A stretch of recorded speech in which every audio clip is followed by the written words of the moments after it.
नमस्कार, Hindi dictation YouTube channel पर आप सभी का स्वागत है। हाई कोर्ट की जो वैकेंसी आई हुई है आज 30 तारीख के दिन, इसका डिटेल्ड एडवर्टीजमेंट एनटीए की वेबसाइट पर आ चुका है। तो अब हम इसमें कुछ इंपॉर्टेंट पॉइंट्स देख लेते हैं जो पहले वीडियो में नहीं मिले थे, क्योंकि वो बहुत प्रिसाइज वे में नोटिफिकेशन आया था न्यूज़पेपर का। तो पेमेंट के बारे में आपको पहले बताया जा चुका है, 1,000 रुपये और 800 रुपये प्लस बैंकिंग चार्जेस। ठीक। और करेक्शन की डेट 15 नवंबर और 16 नवंबर 2 दिन रहेगी। एग्ज़ाम डेट के बारे में अभी कोई जानकारी नहीं है, वो आपको एनटीए की वेबसाइट या इलाहाबाद हाई कोर्ट की वेबसाइट से पता चलेगा। ठीक। तीसरा, जब एग्ज़ाम हो जाएंगे तो फिर रिजल्ट के बारे में और आंसर की ऑब्जेक्शन इन सब के बारे में पता चलेगा। फिर पता चलता है कि मोड ऑफ एग्जामिनेशन तो स्टेज 1 ओएमआर बेस्ड होगा, मल्टीपल क्वेश्चन होंगे। और एक बात कि इसमें नेगेटिव मार्किंग नहीं होगी, सही क्वेश्चन के 1 नंबर, और जिस क्वेश्चन को अटेम्प्ट नहीं करेंगे उसके साथ तो आपको पता ही है ना नंबर मिलना है ना कटना है कुछ। स्टेज 2 में ए और बी पार्ट बनाए गए हैं। पार्ट ए, जिसमें आपको हिंदी इंग्लिश दोनों टाइप देनी है 25-25 नंबर की, और पार्ट बी स्टेनोग्राफी के 50 नंबर अलग से, उसको जो है जो डील करेगा। जैसे हिंदी वालों के लिए 80 और 30 का कॉम्बिनेशन है कि 400 वर्ड 5 मिनट में बोले जाएंगे 80 की स्पीड में, और टाइपिंग स्पीड हिंदी की आपको 30 की रखनी है। 30 मिनट में आपको वो डिक्टेशन मैटर ट्रांसक्राइब कर देना है। ठीक। फिर नीचे वेबसाइट की डिटेल्स दे रखी है, एग्ज़ाम डेट वगैरह कहाँ पे आपको मिलेंगी। और इंट्रोडक्शन चैप्टर 1 में कुछ कह नहीं रहे खास। वैकेंसीज़ के बारे में आपको पता ही है कि 881 हिंदी वालों के लिए है और 305 इंग्लिश वालों के लिए है। एक चीज़ जो इसमें अभी बहुत क्लियर होके समझ में आ रही है, कन्फ्यूज़न है या क्या कहें, कुछ समझ नहीं आ रहा है इसमें। जैसे ये कहा जा रहा है कि यदि आप ग्रेजुएट हैं तो आप एक तो इस फॉर्म को भर पाएंगे स्टेनोग्राफी के साथ में, सर्टिफिकेट इन डिप्लोमा या सर्टिफिकेट होना चाहिए आपके पास stenography with a speed of 80 word per minute in shorthand and 30 word per minute in typing, both in English and Hindi.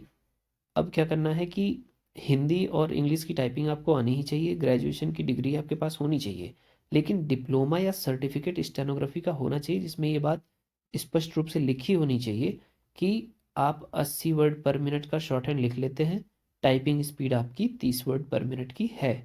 Triple C certificate NIELIT या पुराना डोएक सोसाइटी जो था वहाँ से आपका पब्लिश हुआ होना चाहिए। ठीक। टाइपिंग स्पीड 25-30, टाइपराइटर या कंप्यूटर पे मांगी, टाइपराइटर का ज़माना तो अब चला गया एक तरीके से। इंग्लिश वालों के लिए सेम टू सेम, बस स्पीड बदल जाएगी, सर्टिफिकेट उनको भी चाहिए। और इसे डिप्लोमा या सर्टिफिकेट बोलते हैं। ठीक। तो ये आपको ढूंढना पड़ेगा कि कहाँ से मिल रहा है, कहाँ से बनवा रहा है, तो समय से पहले बनवा लीजिए, यदि है तो बहुत अच्छी बात है। बाकी ये रिजर्वेशन वगैरह के बारे में है, कहाँ कैसे कितना परसेंट किसको मिलना है एज यूजुअल। और फिर और कोई information, chapter number 4 eligibility criteria, यहाँ पे देखिए इन्होंने बहुत स्पष्ट तरीके से दे रखा है। Essential qualification stenography category C, graduation मांगा है पहला स्टार पॉइंट। दूसरा स्टार पॉइंट कह रहे हैं डिप्लोमा या सर्टिफिकेट इन स्टेनोग्राफी जिसमें लिखा हो कि speed 80 word per minute in shorthand और typing speed 30 word per minute होनी चाहिए। ठीक। अब इसके अलावा ट्रिपल सी का सर्टिफिकेट डोएक या नाइलेट से होना चाहिए, और 25 वर्ड पर मिनट हिंदी और 30 word per minute English typing speed होनी चाहिए। ऐसे ही इंग्लिश के लिए जो भी पुरानी बातें बताई हैं वो यहाँ पे स्पष्ट रूप से दे रखी है। देखिए आप स्टार स्टार बना के इन्होंने बहुत डिटेल में बता दिया है कि कन्फ्यूज़न ना रहे किसी को। जबकि हिंदी वाला जो सुबह नोटिफिकेशन न्यूज़पेपर का था उसमें इस बारे में बात नहीं की है, लेकिन इंग्लिश में उन्होंने बताया है इस बात को, जो इंग्लिश न्यूज़पेपर का जो एडवर्टीजमेंट था। बाकी एज लिमिट के बारे में बता रखा है कि सन 82 से लेकर सन 2004 तक के जो भी लोग हैं वो सभी फॉर्म भर सकते हैं। बाकी अपनी कैटेगरी का लाभ लेते हुए जो भर सकते हैं वो भी भर पाएंगे एक्स्ट्रा। और इसके अलावा एज रिलैक्सेशन ये तो आपको पता ही है। और नेशनैलिटी कैरेक्टर हो गया, और इधर तो कुछ ऐसा खास है नहीं। आगे फिर से कुछ पॉइंट्स आने वाले हैं जैसे सिलेबस। ठीक। तो सिलेबस को देखते हैं तो 90 मिनट का क्वेश्चन पेपर है जिसमें 100 मार्क्स के आपके क्वेश्चंस हैं। जो सैम्पल पेपर आपको अपलोड कर दिया, सैम्पल कहाँ, वो तो प्रीवियस ईयर पेपर है, आप उसको जरूर गो थ्रू होइए कि कैसे कैसे लेवल के क्वेश्चन आते हैं। मैथ्स के लेवल आप देखेंगे तो इंटरमीडिएट का लेवल या 10th का अच्छा लेवल उसमें पूछता है। ठीक। Hindi English general studies and mathematics ये करके आपके 100 मार्क्स के क्वेश्चन बनेंगे, 25 25 25 करके 90 मिनट का टाइमिंग मिलेगा। ठीक, फिर इससे आपका जो आंसर किया है कि करेक्शन होगा और फाइनल एक रिजल्ट तैयार होगा। वहाँ से कुछ लड़कों को सिलेक्शन मिलेगा कि आप आइए पार्ट ए और पार्ट बी स्टेज 2 के एग्ज़ाम दीजिए। पार्ट ए में टाइपिंग है, हिंदी और इंग्लिश कंपलसरी है। 25 मार्क्स आपको जब आप पूरी टाइपिंग कर लेंगे तो आपको मिलेंगे, और जब इंग्लिश की पूरी टाइपिंग कर लेंगे, ठीक है, तब आपको जो है 25 मार्क्स इंग्लिश के लिए मिलेंगे। Minimum qualifying marks 10 out of 25 for both Hindi and English typing test. ठीक, फिर पार्ट बी जो स्टेनोग्राफर्स चूँकि जो टाइपिंग पास कर चुके, इसके पास तो कर ही लेंगे इतनी टाइपिंग, तो पार्ट 2 में उनको जो है फिर इंग्लिश और हिंदी, जो जिसका स्ट्रीम का होगा इंग्लिश का तो इंग्लिश, हिंदी का तो हिंदी, उसको शॉर्ट हैंड देनी पड़ेगी। ठीक, कोई नेगेटिव मार्किंग नहीं है स्टेज फर्स्ट में, जो आपको पहले बताया जा चुका है। ठीक, इंग्लिश और हिंदी दोनों लैंग्वेज में पेपर वहाँ पे उपलब्ध रहेगा आपको, OMR बेस्ड वाले क्वेश्चन पेपर।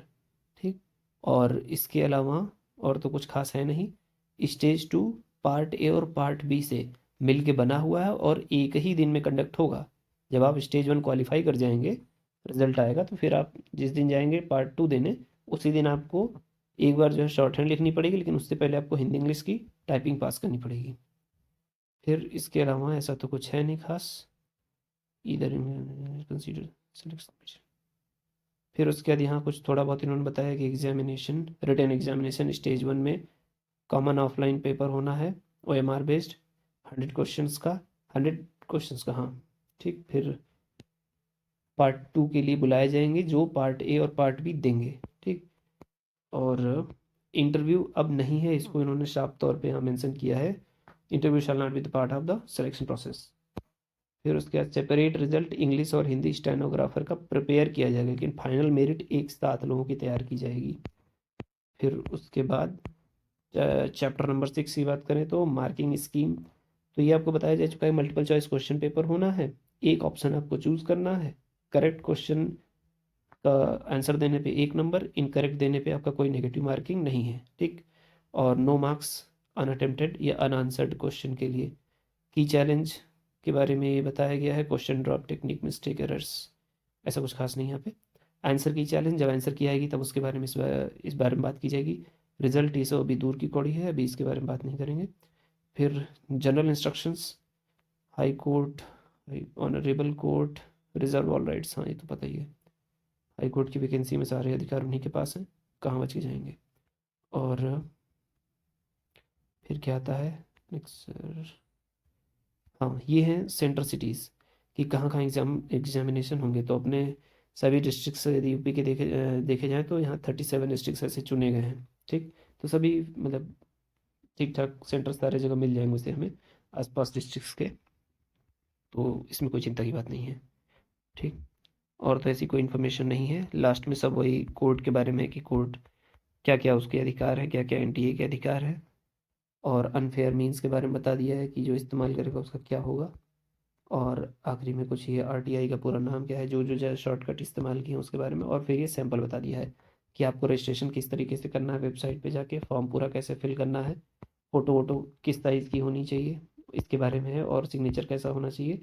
इन सब चीज़ों को बनाते हुए लास्ट में ये फाइनल सबमिट का एक ये यहाँ पे registration form completed, application form completed, payment fee completed, आपका तीनों ग्रीन हो जाए, फॉर्म को जो है प्रिंट कर लीजिए। बस इतना ही था वीडियो। कोई और इन्फॉर्मेशन हो तो कमेंट कीजिए, चाहिए हो तो, और वीडियो अच्छा लगा तो लाइक कीजिए, चैनल को सब्सक्राइब कीजिए। Thanks a lot.